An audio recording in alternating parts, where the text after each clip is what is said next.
este estudio, que fue con el objetivo de ir buscando el bienestar social de la población. Y por supuesto, trataremos que esto sea y se convierta en resultados reales en la búsqueda de políticas públicas para la población de nuestros países.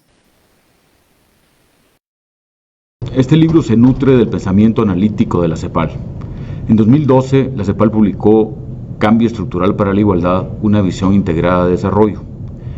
En ese libro de periodo de sesiones sostuvimos que para lograr un desarrollo con igualdad en la región es necesario transformar profundamente su estructura económica. Ese libro fue presentado en el periodo de sesiones de la CEPAL en San Salvador. A partir de esa reunión, en la subsede de la CEPAL en México retomamos el compromiso de realizar con alguna regularidad un estudio exhaustivo de las tendencias de largo plazo en el desarrollo de la subregión centroamericana. 8 años después de haber presentado ese libro, Cambio Estructural y Crecimiento en Centroamérica, queríamos hacer un nuevo libro fiel a nuestro compromiso de realizar con regularidad miradas de largo plazo en el desarrollo de Centroamérica. Pero en vez de hacer un análisis tipo cross-country para cada variable de interés, tomando el conjunto de Centroamérica como hicimos en el 2014, queríamos esta vez profundizar en el análisis de la evolución de la estructura económica y social en cada uno de los países, empleando el enfoque histórico estructural de la CEPAL.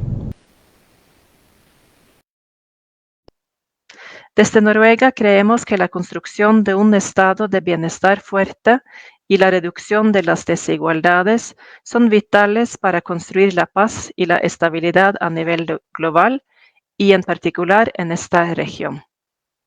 Por ello, nuestros esfuerzos desde la Embajada de Noruega y desde NORAD, nuestra agencia de cooperación, han estado centrados en promover el avance de la Agenda 2030 y la consecución de los Objetivos de Desarrollo Sostenible. Es primordial para abrir espacios de reflexión y análisis sobre la historia reciente de Centroamérica y para poder vislumbrar los caminos hacia un futuro más justo y menos desigual en la región.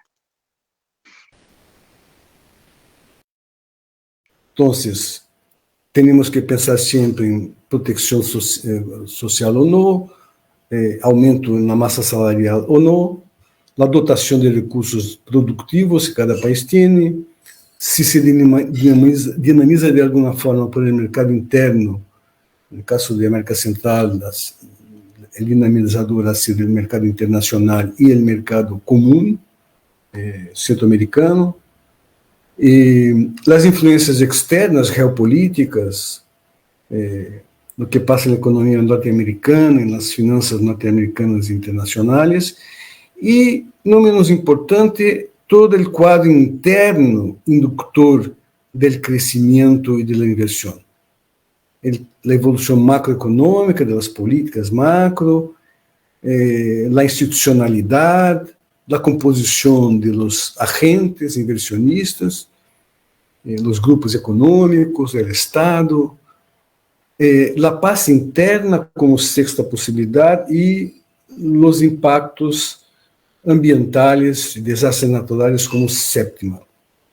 Eso no ha sido dado como camisa de fuerza, se podía acomodar con flexibilidad a este esquema, pero pedimos que, con base a ese esquema, explicaran la evolución histórica de su país, a cada consultor de su país.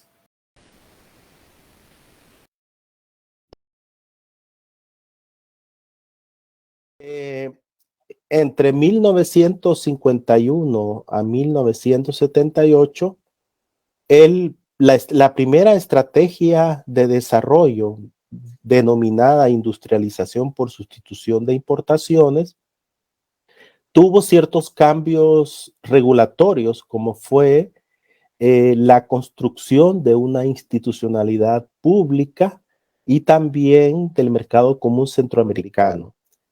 El segundo modelo de desarrollo lo hemos denominado economía en crisis y condicionada por la guerra civil. Abarca el periodo de 1979 a 1989 y en el cual vemos que en este periodo la economía decreció en promedio en menos 1.2%.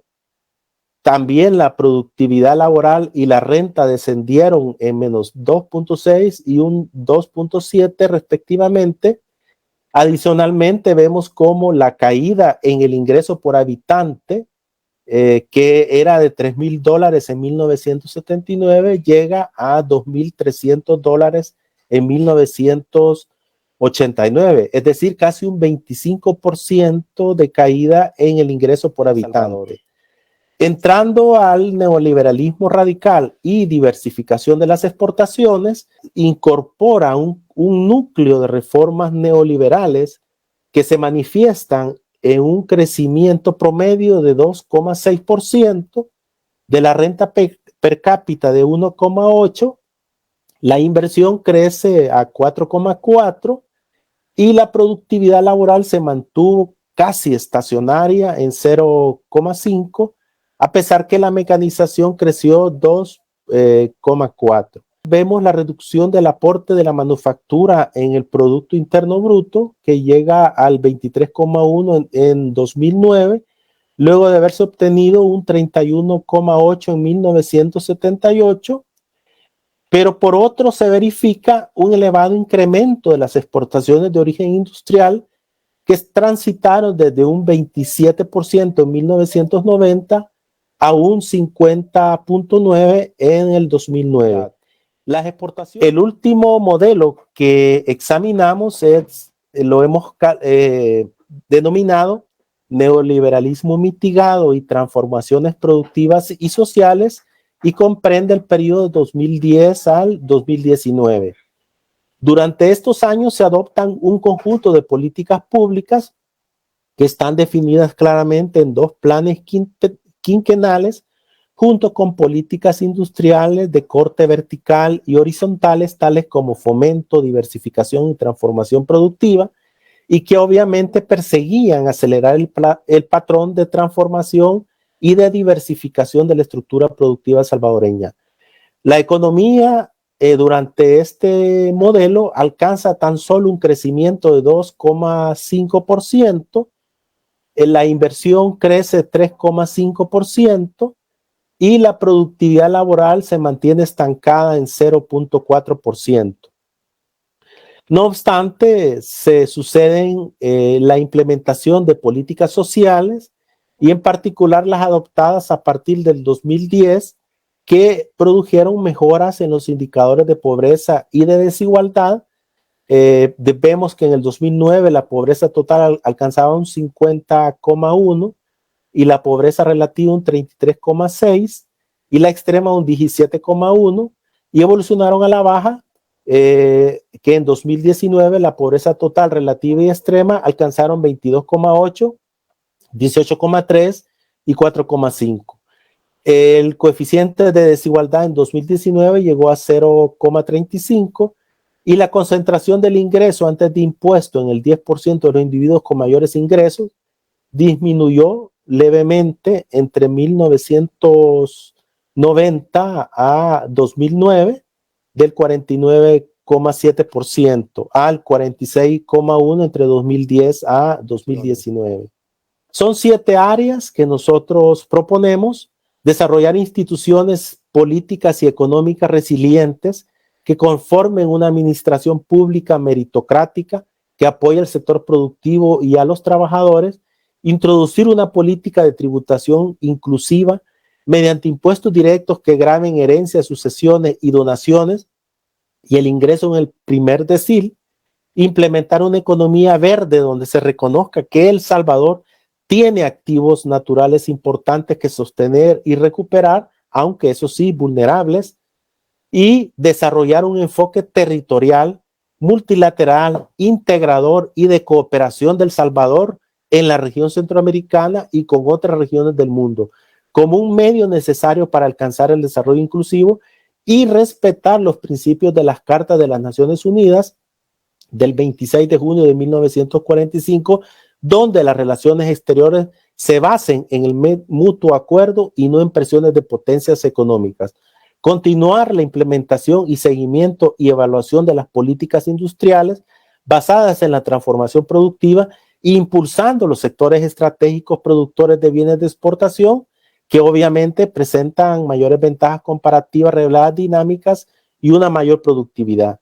Y por último, implementar políticas de demanda efectiva que tengan incidencia directa y positiva en el gasto de consumo de los hogares, de los quintiles de menores ingresos, identificando alternativas de sostenibilidad de las finanzas públicas del sector, promoviendo la inversión privada y pública y las exportaciones complejas.